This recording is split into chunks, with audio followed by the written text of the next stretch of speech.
ఒక్కసారి కొమ్మూరి గోల్డ్ కి కాల్ చేయండి. తాకట్లో ఉన్న మీ బంగారాన్ని విడిపించి మార్కెట్ ప్రైస్ కి వాళ్ళు కొనుక్కుని మిగతా డబ్బులు మీకు ఇచ్చేస్తారు. బ్రేకింగ్ న్యూస్ చూస్తున్నాము మనం టీవీ స్క్రీన్ పై. సూర్యాపేటలో బగ్గుమన్న పాత కక్షలు, బీఆర్ఎస్ నేత దారుణ హత్య, 3 ముక్కలుగా నరికిన ప్రత్యర్థులు. ఇక వివరాల్లోకి వెళ్తే తెలంగాణలోని మరోసారి ఫ్యాక్షన్ రాజకీయాలు భయానక రూపం దాల్చాయి. తెలంగాణలోని సూర్యాపేట జిల్లా యార్ఖారం గ్రామం నిన్న అర్ధరాత్రి రక్తంతో తడిచిపోయింది.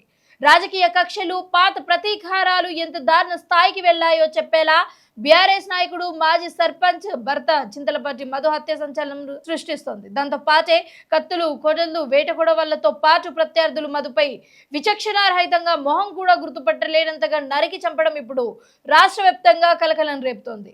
అసలు యార్ఖారం గ్రామం పేరు చెప్పగానే అక్కడ ప్రజలకు కూడా ముందు గుర్తొచ్చేది ఫ్యాక్షన్ రాజకీయాలే. దశాబ్దాలుగా రాజకీయ ఆధిపత్య పోరాటాలతో ఈ గ్రామం ఎన్నో హత్యలను చూసింది. 1985 నుంచి కూడా ఇప్పటి వరకు వివిధ పార్టీలకు చెందిన కీలక నాయకులు వరుసగా హత్యలకు గురవ్వడం ఇక్కడి ఉద్రిక్తత పరిస్థితులను నిదర్శనంగా చెప్పుకోవచ్చు. ఇప్పుడు అదే జాబితాలో చేరారు మధు కూడా. అయితే శుక్రవారం అర్ధరాత్రి 11 గంటల నుంచి 12 గంటల మధ్య దారుణం జరిగినట్లుగా కూడా ఇక్కడ సమాచారం అందుతోంది. ముందుగానే పక్కా స్కెచ్ వేసుకొని దుండగులు మధును టార్గెట్ చేసి అడ్డగించి దాడికి దిగినట్లుగా అయితే ఇక్కడ తెలుస్తోంది. ముఖ్యంగా ఒక్కసారిగా కత్తులు, కొడళ్ళు, వేట కొడవలతో దాడి చేసి అతడిని అత్యంత దారుణంగా హతమార్చినట్టుగా తెలుస్తోంది. ఇక హత్య తర్వాత కూడా ఆగకుండా శవాన్ని ముక్కలు ముక్కలుగా నరికి గోనె సంచిలో కుక్కి మరి ఒక గ్రామ శివారులో అయితే పడేయడం జరిగింది. అయితే ఇక్కడ తెల్లవారుజామున రోడ్డు పక్కన ఆ గోనె సంచి చూడటంతో అక్కడ గ్రామస్తులందరూ కూడా అనుమానించి పోలీసులకు సమాచారం అందించారు. ఇక పోలీసులు అక్కడికి చేరుకొని సంచిని తెరిచి చూడగా కనిపించిన దృశ్యాలు మాత్రం ఇక్కడ స్థానికులను ఒక్కసారిగా షాక్కి గురి చేసింది, కలవరపరిచింది అని చెప్పొచ్చు. అయితే ఈ హత్య వెనుక పాత కేసులే ప్రధాన కారణమన్న అనుమానాలు కూడా వ్యక్తమవుతున్నాయి. గతంలో సంచలనం సృష్టించిన ఒంటెద్దు వెంకన్న హత్య కేసు కూడా చింతలపర్తి మధు కీలక సాక్షిగా ఉన్నట్లుగా సమాచారం. ప్రస్తుతం ఆ కేసు కోర్టులో తుది దిశకు చేరుకోవడంతో సాక్షులు తమకు వ్యతిరేకంగా మారుతున్నాయి అని ఆ భయంతోనే ఈ హత్యకు ప్లాన్ చేసినట్లుగా పోలీసులు అనుమానిస్తున్నారు. అంతేకాదు 2004లో జరిగిన మిద్దె రవీందర్ హత్య కేసులో కూడా మధు పేరు వినిపించింది. ఆ పాత కక్షలు, ప్రతీకారాలే ఇప్పుడు ఈ రక్తపాతానికి దారి తీసినట్లుగా అందరూ కూడా భావిస్తున్నారు. ఇక మృతుడి భార్య మాజీ సర్పంచ్ మౌనిక చేసిన ఆరోపణలు మరింత సంచలనంగా మారుతున్నాయి.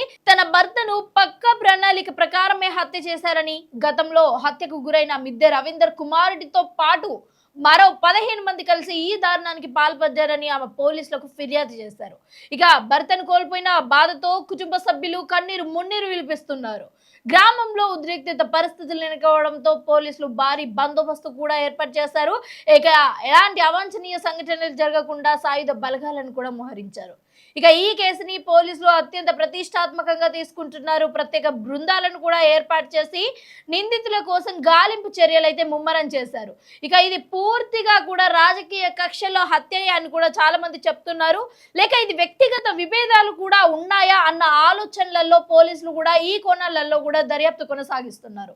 ఇక ఒకప్పుడు చూసుకున్నట్లయితే ఈ రాజకీయాలు ప్రజాసేవకు మాత్రమే ప్రతీకగా ఉండేవి. కానీ ఇప్పుడు అదే రాజకీయాలు ప్రాణాలు తీసే స్థాయికి చేరుకోవడం ఆందోళన కలిగించే విషయంగా చెప్పుకోవచ్చు. ఇక యార్ఖారం గ్రామంలో మళ్ళీ రక్తపాతం జరగకుండా తెలంగాణ రాజకీయ వర్గాలలో తీవ్ర చర్చకు దారితీస్తుంది. ఇక ఈ హత్య కేసులో నిజాలు బయటకు రావాలి అంటే పోలీసులు వేగంగా దర్యాప్తు పూర్తి చేసి నిందితులను కఠినంగా శిక్షించాలి అన్న డిమాండ్లు కూడా వినిపిస్తున్నాయి. అయితే అసలు ఈ హత్యని చూసినప్పుడు అసలు ఎంత దారుణంగా అనిపిస్తుంది అంటే, ఒక వ్యక్తిని 3 ముక్కలుగా నరికేసి, అంటే తల భాగం ఒకవైపు, అలాగే ఇక్కడ మిగతా శరీరం అంతా కూడా 2 ముక్కలుగా నరికేసి గోనె సంచులలో వేసి ఒక విలేజ్ శివారులో వేశారు అంటే అసలు వాళ్ళకి ఎంత ధైర్యం ఉండాలి. ఎందుకంటే ఆ మొహం కూడా ఒకసారి మనం చూసుకున్నట్లయితే అసలు ఏ మాత్రం గుర్తుపట్టని స్థితిలో అయితే కనిపిస్తుంది. అంటే ఆ విధంగా అయితే మొహాన్నంతా కూడా పచ్చడి చేయడం జరిగింది. సో దీన్ని చూసిన కుటుంబ సభ్యులు ఎవరైతే ఉన్నారో అసలు కన్నీరు మిన్నీరు అవుతున్నారు. ఒక కుటుంబ సభ్యులను కావచ్చు, లేకపోతే ఊర్లో కావచ్చు, నార్మల్గా ఎవరినైనా సరే అలాంటి సందర్భాలలో చూసి ఎవరు కూడా తట్టుకోలేని పరిస్థితి. కానీ ఇక్కడ యార్కారంలో ముందు నుంచి కూడా ఈ రాజకీయ కక్షలు అలాగే రక్తపాతాలు ఇవన్నీ కూడా ముందు నుంచే జరుగుతూ ఉన్నాయి. సో ఇవన్నీ కూడా గత కొన్ని దశాబ్దాలుగా ఈ రాజకీయ కక్షలు లేకపోతే ఈ ప్రత్యర్థులను వాళ్ళని వీళ్ళు ఈ అపోజిషన్ పార్టీస్ అయితే ఇలాంటి గందరగోళాలు ఎప్పటి నుంచో కూడా జరుగుతున్నాయి అని అక్కడ అందరూ కూడా చెప్పుకొస్తున్నారు.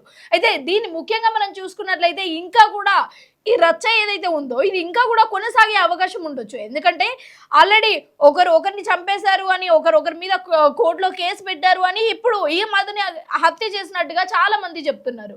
మరి వీళ్ళు కూడా ఇంకేదైనా ముందు స్టెప్ తీసుకొని ఆ ప్రత్యర్థుల మీద దాడి చేసే అవకాశాలు కూడా ఉన్నట్లుగా ఇక్కడ కనిపిస్తున్నాయి. దానికోసమే పోలీసులు కూడా ముందస్తుగా బందోబస్తు అక్కడ ఏర్పాటు చేసి ఎవరి మీద దాడి చేయకుండా ఉండేలాగా అయితే అక్కడ చేశారు. ఇక్కడ ముఖ్యంగా చెప్పుకోవాల్సిన విషయం ఏంటి అంటే ఒకప్పుడు రాజకీయాలు అంటే రాజకీయ పార్టీలు అంటే ప్రజలకు సేవ చేయాలి అనే భావంతోనే ఉండేవాళ్ళు.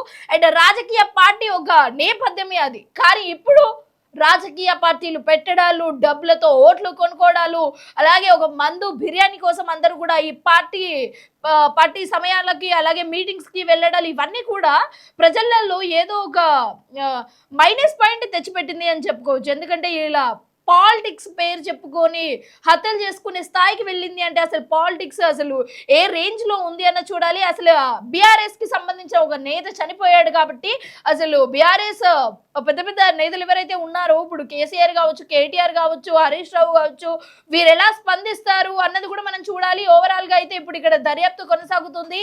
పోలీసులు కేసు నమోదు చేసి దర్యాప్తు చేపడుతున్నారు. ఇక దీని మీద మరింత సమాచారం కోసం చూస్తూనే ఉండండి మనం టీవీ.